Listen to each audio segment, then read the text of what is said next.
Good evening, it's Brian at Fitzpatrick's Garage, Dublin Road, Kildare. I'm going to show you this brand new Honda Jazz 1.3 EX. So that's the highest specification and it's a 7-speed CVT automatic gearbox. So let's have a look around. Just in case you're wondering who we are, Fitzpatrick's Garage, Kildare Town. We are a garage which is just about 30 minutes south of Dublin. The garage is in operation for almost 70 years, family-run business.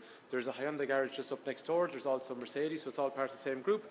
And then there's also garages in Naas and Tullamore and Carlow. So I guess what I'm saying to you is, if you come to spend money in a garage like this, you can be absolutely sure that there'll be excellent after-sales service because the garage is in operation for a long time and it plans to stay that way. Anyway, this car, as we were saying, if you are looking for Honda Jazz in executive and you're familiar with the spec, great, I'll show you anyway. But if you are not familiar with this car and you're looking for an automatic car at a reasonable price point that's got a really high specification, then try and stay tuned if you can, because these Jazzes are really high spec. So let's have a look. So let's start from the front. In terms of this car here, it is a 1.3, which is an VTEC engine. So Earthdreams VTEC, which is the technology that Honda use on these particular engines. 1.3 in this engine is 102 horsepower, so there is lots and lots of power in these cars.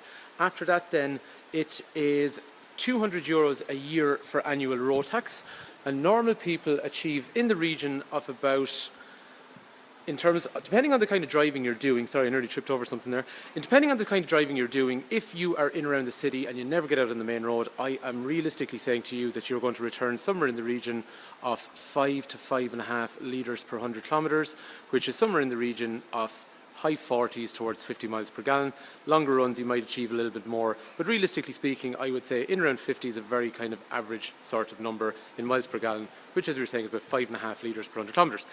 Stupidly reliable car. These things do not break down ever. Engine's really good, all the components all the way around the car, all very good, so nothing to worry about there. And in terms of warranty, it is 3 years long, and also AA cover is the same amount of time. So up front, as we were saying, powerful, easy to run, low on tax, and very, very reliable overall.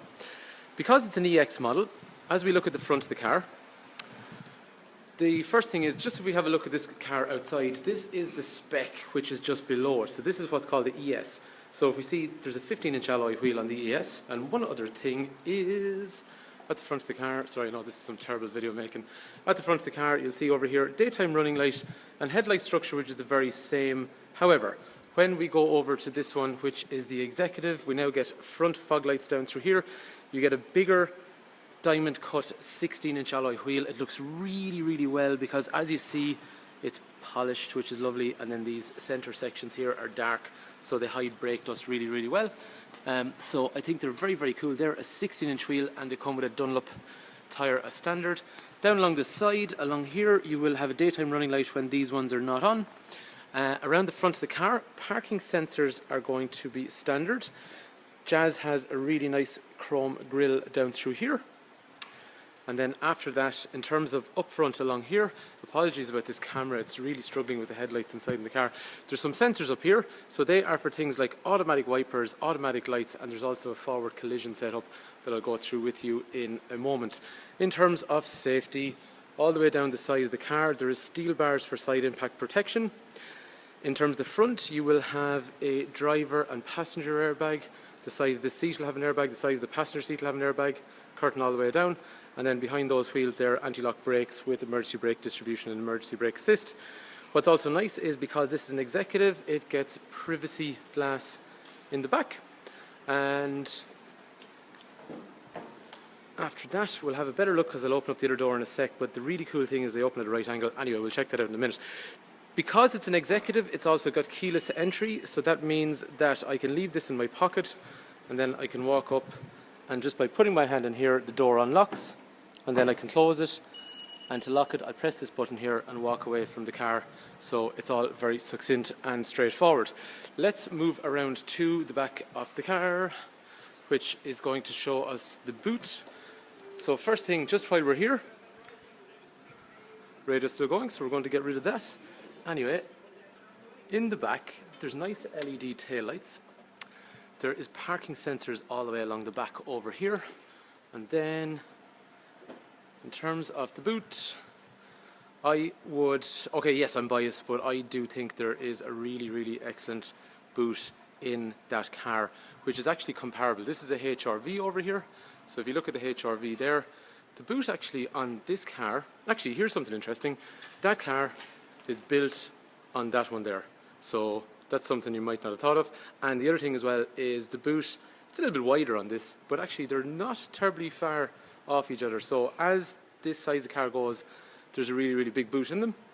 I'm just going to open up this door over here to get a bit more light going, because unfortunately it's a little bit dark in here, and the privacy glass in the back at the moment is probably making it a little bit darker because we're inside. Anyway, if I open up this, there is an unusual amount of legroom in the back of these cars. For this size of car, believe me, don't take my word for it. Go sit in the back of one of these and then go sit in the back of something else in the same class. Forget about it. There is no comparison. Okay, headrest in the middle. Seats are nice material. And then after that, I'm just going to throw my stuff down here. They have the magic function, which means that I have now locked that seat in place. So the seat is no longer here. This is all blank. And what happens is, let's turn on the interior light.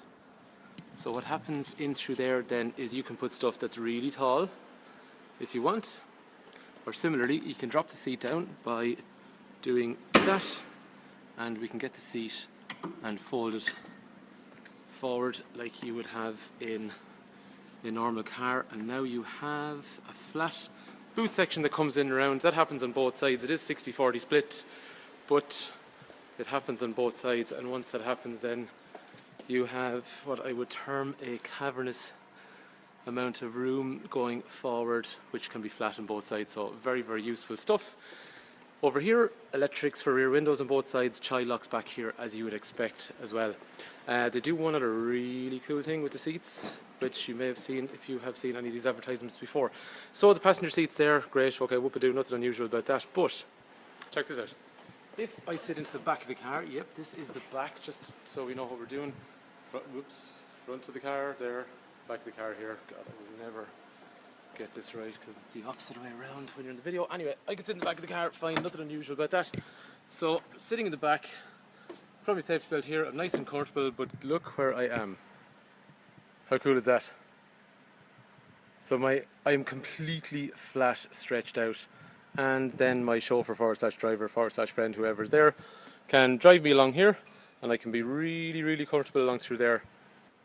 It's deadly. So I'd say if you're going on a long spin in something like this, I mean, how comfortable would this be? It's so relaxing. If you have a look down towards all the way along through there, it's pretty cool. I don't know any other car that does that, so I think it's really, really cool. Anyway, so I think it's fair to say so far from what you see, okay, we talked about basically the car is extremely reliable. It's easy to run in terms of road tax. It's easy to run on fuel. They're, as we said, okay, reliable, and you will have a long warranty and AA cover anyway. In terms of the size of the car, the rear, the boot's big. The rear seating is really, really massive. Actually, one thing I didn't show you, I'm 6 foot tall, so just to give you an idea. Let's put this stuff somewhere else. Right. If I sit into the back of this car, so the passenger seat here, which was the one I was sitting in a minute ago, that's all the way back there at the moment. And if we look down through here, how much space I have still. Like for a car this market, sorry, in this segment of the market, I don't know any other car that's got that much space in the back. And then we also saw how versatile the seats are if you want to transport big, awkward stuff. You can let the seats down, and you can also fold them upwards if you've tall stuff, and then you saw how you can sit in the, like, look, it's really, really versatile. And we see also as well things like keyless entry and the 16-inch wheels, the front fog lights. Very, very nice specification.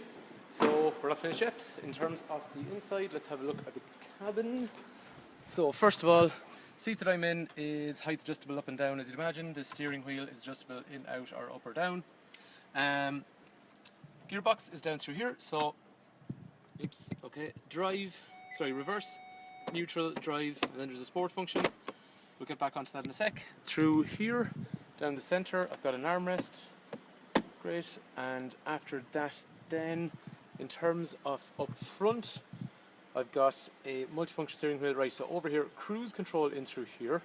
I've got radio controls which would basically allow me to manipulate the radio over here, but keep my eyes on the road.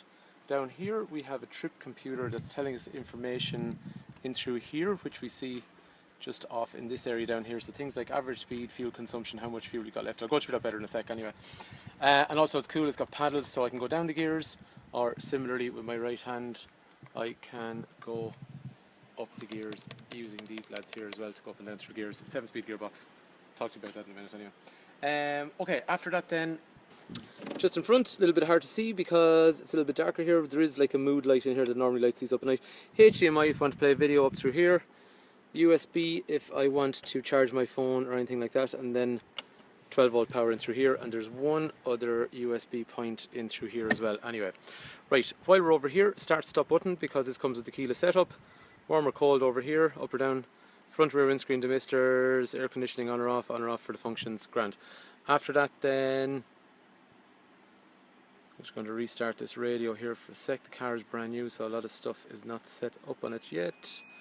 Okay, alright. I'm just going to turn off these lights maybe for a sec, might help.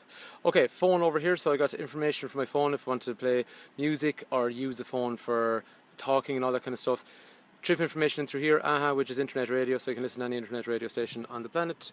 Audio, which is all my audio links, like so CD or USB down through there, or Bluetooth music. General settings overall, and then after that, this is all touch and swipe, Android powered setup, and I've also then got my things like calendar and clock and all that, and if I want I can go surf the net in through here once I have access to Wi-Fi.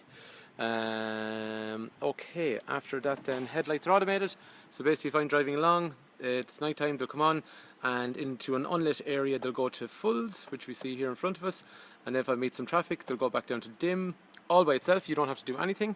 And over here then, wipers are automated, little sensor up through here, so again, when it rains on the screen, the wipers will automatically come on. And it's also got some other nice safety features to go with the other stuff we talked about earlier, like the airbags and side impact protection. Lane change warning, so if I'm driving along and I drift over the lane without using my indicator, that'll warn me that I've done so. It's got high tier lights, which is normal in most cars. Parking sensors front and rear, so when I go for reverse, I have got a problem here with a sensor that's telling me I've got a problem up front, and if you're going forward, it's going to give you similar warnings for the front as well as the rear up through there. Traction control we talked about, smaller drinks holder in there, or you can put your mobile phone in it. After that then, the trip computer we talked about, which is average speed, fuel consumption, all that kind of information in through here. Speedo in through there, and then revolution counter through here, and then we were talking about the gearbox. Okay, so what happens with the gearbox is I go into drive, fine.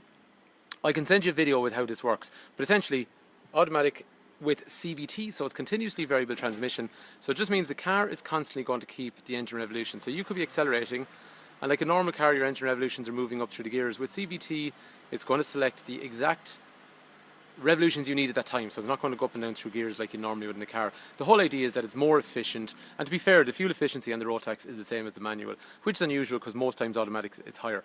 But if you want, you can go back into a sport mode, and then that's going to allow you to go up and down through the gears. So down through the gears, up through the gears, in along, whoops, maybe we should put it into gear. So sport, we go one. Okay, it's not letting me do anything else because we're just sitting in park at the moment, but it just means you can have the manual manipulation of the gearbox if you are somebody that would prefer that. I've done it myself. Sometimes it's boredom, sometimes just for the crack, but sometimes it's nice to be able to change gear at different times to when the car thinks you should. So just to recap, basically if you are looking for a automatic car, and you know, okay, fair enough, unless you need something, we'll say like SUV size, like a CRV or HRV behind me, or if you're looking for, you know, something like these new Honda Civics here, which are really sporty, yeah, fair enough, they're all different cars, they do different things for different people. But if you are looking for a automatic car that is going to be efficient in terms of tax, efficient in terms of fuel, extremely robust and reliable, and it's got a good comprehensive warranty, and it's easy on servicing and all that kind of stuff. Normal servicing these cars average 200 quid a year, or every 20,000 kilometers. If you want something that's versatile, so you want a car that's not too big on the outside, but sometimes you're going to get caught to transport really big awkward stuff, or just life in general, that's got tons of ways of doing it. If you're someone that brings passengers, which is people in the back, and then you can see even the way people from the front can sit in the back comfortably as well.